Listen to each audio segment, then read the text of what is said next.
Pinag-uusapan po ngayon online ang isang international health scare matapos may ugnay sa hantavirus ang ilang pagkakasakit at pagkamatay on board ng isang expedition cruise ship. Balikan po natin ang mga pangyayari. Isang international health scare ang pinag-uusapan ngayon matapos may ugnay sa hantavirus ang ilang pagkamatay on board ng cruise ship na MV Hondius. Noong April 1, pumiyahe ang expedition cruise ship na MV Hondius mula Argentina para sa Antarctica expedition. Makalipas ang ilang araw, isang passenger ang nakaranas ng lagnat at hirap sa paghinga habang nasa biyahe ang barko. Pagsapit ng April 11, namatay ang unang passenger on board. Noong una, inakalang ordinary medical emergency lamang ito. Ngunit matapos ding magkasakit at mamatay ang asawa ng unang biktima, nagsimulang maghinala ang health authorities na maaaring infectious outbreak na ang nangyayari sa barko. Noong May 2, isa pang passenger ang nasawi habang opisyal nang naabisuhan ang World Health Organization o WHO tungkol sa mga kaso on board. Dito lumabas ang posibilidad na Andes strain ng hantavirus ang sangkot, isang rare strain na maaaring magkaroon ng limited human-to-human transmission. Mas lalong naging usapin ito sa ating bansa matapos kumpirmahing may 38 Filipino crew members on board ang barko. Ayon sa DOH, wala pa namang naiulat na symptomatic Filipinos sa ngayon. Habang patuloy ang monitoring ng health authorities, muling pinaalalahanan ng publiko na manatiling mapanuri at umiwas sa panic at misinformation online.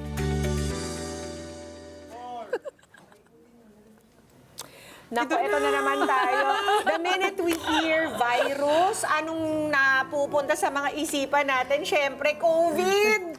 At lahat ng mga lockdowns, lahat ng mga pagbabago na naidulot nito sa ating mga buhay, mga online classes, Ayoko pumasok, na. work from home setup. Pero guys, Ayoko na. let's not panic our kadas. Baka sabihin, Kararating ko, "Ayan na!" guys, kararating ko First day ni Luan! Luan naman! Guys, kararating ko lang. Kaya nandito tayo, may kasama tayong doctor, si Doc Pauline Quinzon.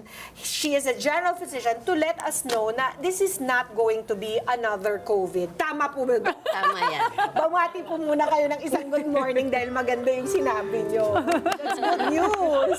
Good morning po sa ating lahat. Good morning sa inyo, sa mga tagapanood at tagapakinig natin. Oo. So, set the record straight, Doc.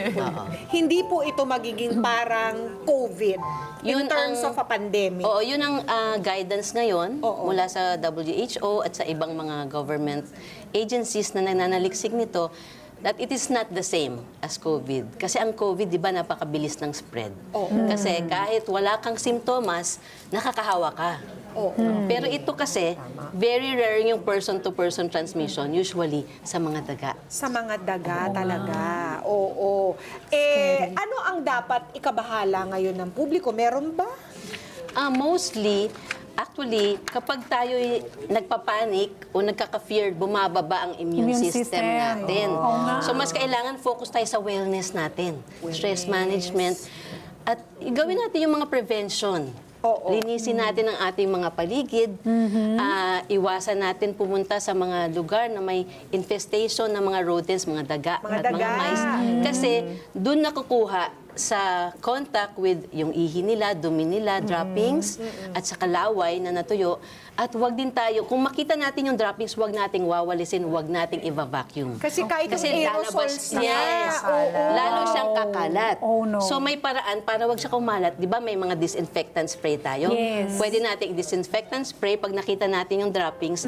Pwede rin nating gumawa ng 10% bleach solution. Bleach solution. Yung 1 part bleach, 9 parts water. Ayun. Spray Ay, nice. natin siya. With a mask, ha, mga Oo. kada kung kayo Dapat, maglilinis. yes. Oo. May protective equipment tayo, may mask Gloves. tayo, may goggles, may gloves. At pag in-spray natin, wait 5 to 10 minutes bago natin punasan. Ayun. Okay. Kasi ito pong ano po ba in medical definition, by medical definition, yung hantavirus? Ang hantavirus ay isang virus po na nagsispread mula sa infected na rodents. Rodents ay mga daga at mga mice. Usually, nanggaling ngayon sa deer mice. Dear. At Deer usually, mice, oo. yes. Which is, if you remember, mga 1 year ago, ikinamatay din ng misis ng Academy Award winner na actor na si Gene Hackman. Yung misis niya, because nakatira sila sa New Mexico, Yes. at medyo matanda na yung dalawa. Si Gene Hackman was in his Nasa in his 90s sila, 90s yung isa na. 95, He had diba? severe Oo. Alzheimer's. Hindi nga niya nalaman, napatay na pala yung misis niya from hantavirus. Oo, which caretaker niya. Kaya po mag-ingat lang tayo in their particular case, their house kasi was very dirty. Wala silang Yes. caretaker. Wala Silang nang dalawa lang na nag-aasikaso. seniors at hindi na talaga nalinis ang kanilang mga kapatid. Pati yung aso, di ba, na may aso pa sila doon? Yung aso nila died of starvation kasi wala na nag-alaga. Hindi na nalaman. Oo, because Jean was having severe Alzheimer's. So, hindi na niya namalaya, namatay na yung misis na, hindi na namalaya, namatay na yung aso. Kaya sa atin, napakahalaga talaga yung proper sanitation. Yeah. Takpan natin yung mga butas na pwedeng pasukan ng mga daga. At saka yung mga pagkain natin, wag nating iwan nakakalat. I-seal natin sa mga container para hindi rin ma-attract. Tapos kapag may mga lugar ng mga bodega, yung mga lumang kwarto, hindi natin binubuksan, una, ibukas natin mga bintana at pinto at least 30 minutes bago tayo pumasok at maglinis Air doon. out. Yes, i-air May out. out-of-the-box question ako. Yes, Kasi di of ba, course. like if you go to the bodegas, yung sa mga lugar na Yes. professional talaga, Yes. minsan meron silang nilalagay dyan pusa para huling yung daga. Ang mga tao na may pets, na nahuhuli nila ang mga daga na pumapasok sa bahay nila, what can happen to their pets and to the people taking care of their pets? Oo, kasi pwede rin siyempre ma-infect or Pwede rin ma-infect. Pwede ba yung mga... Actually, hindi ako veterinarian, so hindi ko alam eksakto yung sa mga hayop. Ang alam ko lang, two people like us, nahahawa tayo from the Rats. The rats, rat from the itself, urine, yeah. from the droppings, and Yeah. from the laway. Pero, Doc, sabi At nila, saka air, yung na-dust na galing doon. meron daw particular strain, itong hantavirus, yung Andes, Yes. na pwedeng human Yes, yun human to yes. human transmission. Yun, Pero kailangan oo. daw talaga yung infected human tsaka yung hindi, matagal nagsama. Yes. Oo, may interaction talaga. Kaya ngayon din yun ang diferensya sa COVID, which is konting impact lang, di ba? droplets pa lang. Natahawa tayo kaagad. Doon sa isang rare na ito na strain ng hantavirus, which is the Andes hantavirus. Na ikinamatay nung isa sa mga pasahero dun sa Yun lang ang, cruise ship. yun lang ang documented na person-to-person transmission. Tsaka kailangan at least 10 minutes kasama mo yung tao, close contact, at saka talagang it's not easy to transmit it person to person. So, that's good news for us, Yeah, true. Doc, kasi meron tayong 38 na mga kababayan Yes. na nagtatrabaho dito sa cruise ship na ito. Na hanggang ngayon, nandun pa rin, naka-quarantine dito sa, ano pangalan? Hondios. Yung cruise ship, yun ang pangalan niya. Yes. Na it's actually an exotic cruise ship because it goes to mga very isolated places like Antarctica, Yes. yung kadululo ng Lugar, Argentina, yung mga ganyan. Yun yung Mahirap sabi, puntahan, biyahe ano? nito eh. Ang hirap niyan. So, yung mga ibang pasahero doon, yung mga Briton, pinasundo na ng kanilang gobyerno. I-isolate na lang daw sa kanilang bansa. Doon na sila magko-quarantine. Pati yung mga Dutch na mga pasahero, in-airlift na rin. Yung mga kababayan natin, nandun pa rin sa... Nandun sila, boat. yes, nasa boat Kasi sila. matagal daw Doon ang sila incubation Yes. period, 8 Ang- weeks bago Oo. lumabas ang ilang mga simptomas. So, Yes. 2 months. Minsan 1 to 5 weeks, usually lalabas na. Pero minsan, up to 8 weeks pa bago lumabas yung symptoms. Grabe. And it's like flu. Yung parang may lagnat Parang ka, COVID nag-chills ulit. ka, may ubo ka, pwedeng nasusuka ka, masakit ang tiyan mo, masakit likod mo, mga hita mo, body aches and pains, nanghihina ka. Sa umpisa, it's very mild symptoms. The Kaya bad lang, news is, yun yung symptoms. It could be anything. Yes. But the Ayaw good news nga. is, you can test for it. yes, you can may test for it. pang-test. At At the same time, pag wala kang history na hindi ka naman na-expose sa mga rats o sa dumi, ihi at laway ng mga daga, hindi siya usually yun. Yung hantavirus talaga. Most likely, iba siya. Baka meron kang upper respiratory infection, pwede kang magka-pneumonia, pwede kang mga iba-ibang pang klaseng sakit. Doc, Anong pinakamagandang gawin doon sa 38 nating kababayan? Okay lang ba na, dyan ang muna kayo. Okay lang ba na mag-quarantine talaga sila Nakita mo sila yung doon mga for video ng 8 mga weeks pasahero or na parang more? we're healthy. Yes. Get us out of here. Let us free. Palagay ko, kaya, siyempre tayo, pagdadasal natin sila, siyempre, Naman, di ba? oo. Pero sa mga pamilya nila, siyempre, miss na sila, no? Pero for their own protection, para maobserbahan sila, para siguradong walang simptomas na lumabas, kasi ang mga binabantayan yan, kapag lumalala kasi, pwede magkaroon ng respiratory distress. So, magkatubig sa lungs, mamaga ang lungs, at hindi tayo makahinga. Yun yung hantavirus pulmonary syndrome. Tapos yung pinakamalalang klase, yung tinatawag na hemorrhagic, tawag nito? Fever na renal syndrome. Ibig sabihin, pati yung ating kidneys na apektuhan, pati rin pwede magka-internal bleeding. Pero mga rare naman to, kaya lang, mas maganda nga ang prevention. Kaya sila binabantayan para maagapan, mabantayan ng heart, ang respiratory rate, paghinga nila, ang oxygen nila. Basta may protective sila. Nasa protected area sila at huwag sana sila ma-expose at maging malinis yung paligid. Mapoprotektahan naman natin sila. Sabi naman ng ating government, they're doing something already about it, kung paano sila pauuwiin, pababalikin dito sa Pilipinas. But it's clear na kahit yung Spain, kung saan sila nakadock, don't want that cruise ship there. Totoo din. Saan we get to talk to one of them, no? Via Zoom or whatever man. Kung papayagan, Diba? That would be great. So we know kung anong Siguro kalagayan naman they nila have dyan. signal there, baka naman na nakausap nila ang kanilang mga pamilya. Basta if ever, importante, meron ng protective equipment sila sa sarili nila. Huwag sana silang ma-expose. But if ever yung mga nagtatrabaho sa mga areas, meron silang mga mask parate, gloves at mga goggles. So, Doc, sabi mo meron na siyang testing, di ba? Oo. Ito yung mga crew members, hindi ba sila pwede magte-testing at Probably, ang hula ko lang, tinetest na ang kanilang dugo, tinitingnan na ang mga platelet level kung bumababa kasi yun yung nagiging sanay ng pagdudugo, di ba? Internal bleeding. Tapos sigurado, tinecheck ang kanilang respiratory rate, ang kanilang oxygen levels, kasi yun yung mga senyales. Kung meron available na portable x-ray, maganda rin makita kasi doon malalaman kung nagkakaroon na tayo ng lung issues. magkakaroon ba Kaya nga tayo lang. ng vaccine dito? Oo.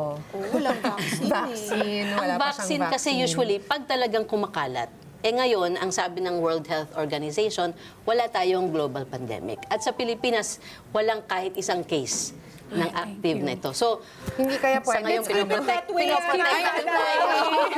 Let's kaya keep it hindi that kaya way. pwedeng mag-try na as of now pa lang, di ba?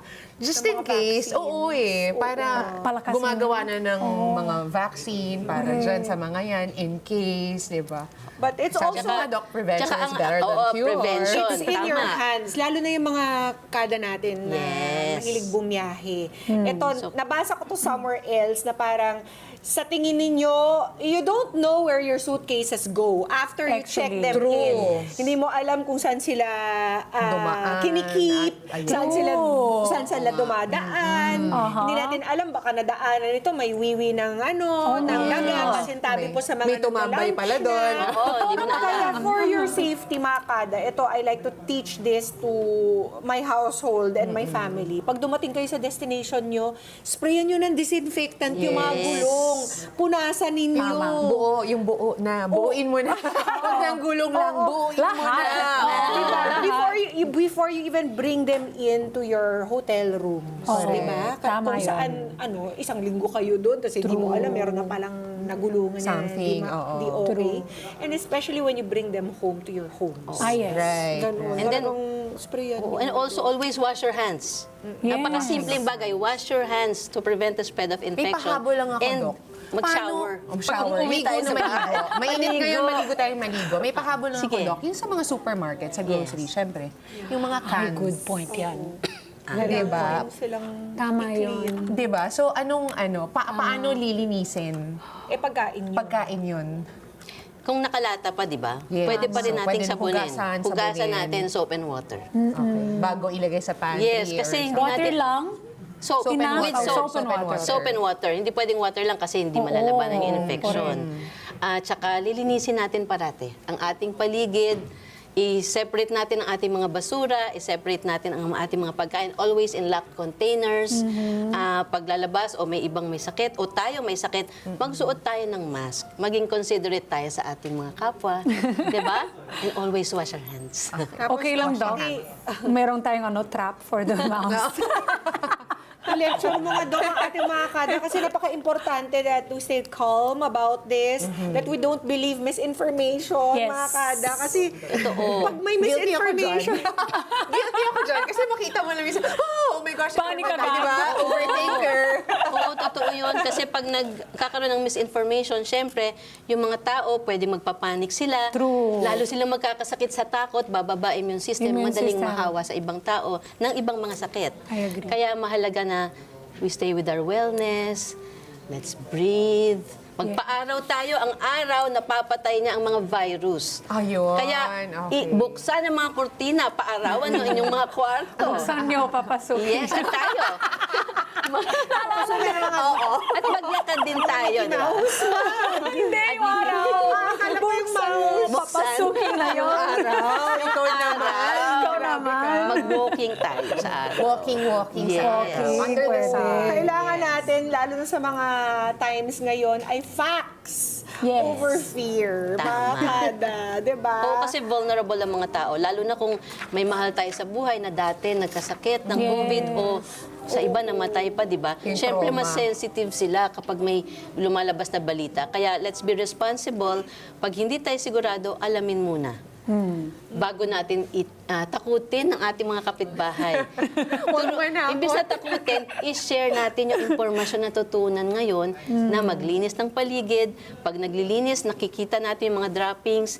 Imbis na walisin, i-spray natin Yeah. ng disinfectant o bleach water. Ay, meron tayong mga meron tayong mga habits na nakuha dahil sa COVID na Yes. magaganda. Katulad Tama, ng tama. True. you don't bring the outside shoes inside the Yes, house. maganda yan. Ginagawa pa rin natin yan. Kaya hanggang ngayon, mga kada, wag niyo pong, porket wala tayong pandemic, hindi na natin ipapractice yung mga ganyang Yes. klaseng natutunan natin. It's still good, Yeah. it makes good sense to Huwag maging continue to do kampante. it. Oo, tama. Kaya, Yes. Doc, maraming salamat. Thank you rin sa Thank you, inyo. Doc. Thank you, Doc. Thank you sa tatlong magagandang dilag. Diba? Si Doc, kahit nakaka-stress yung topic, pleasant pa rin. Oo, kasi alam mo, Stress management. yun yung mga workshop kasi tinuturo ko karaniwan stress management and mental health. and Ayan. wellness Ayan. din. Kaya ibigay mo Kailangan na ang natin iyong yan. contact details at may mga kada tayong nangangailangan ng for ganyan. sure. Doc. Sana po i-like nyo ang aming Facebook page, Dr. Pauline Kimson, MD. Para po sa mga kaalaman tungkol sa wealth tuloy. Health and wellness. Kasama Pwede na rin. rin yung financial health, Pwede di ba? rin. Pag healthy tayo, makakapagtrabaho tayo. Naman. At maganda ang relationships natin sa ating mga mahal sa buhay. Thank you very much, Thank Doc. you. Thank you. Let's get together. Sunday 25. Sunday 25.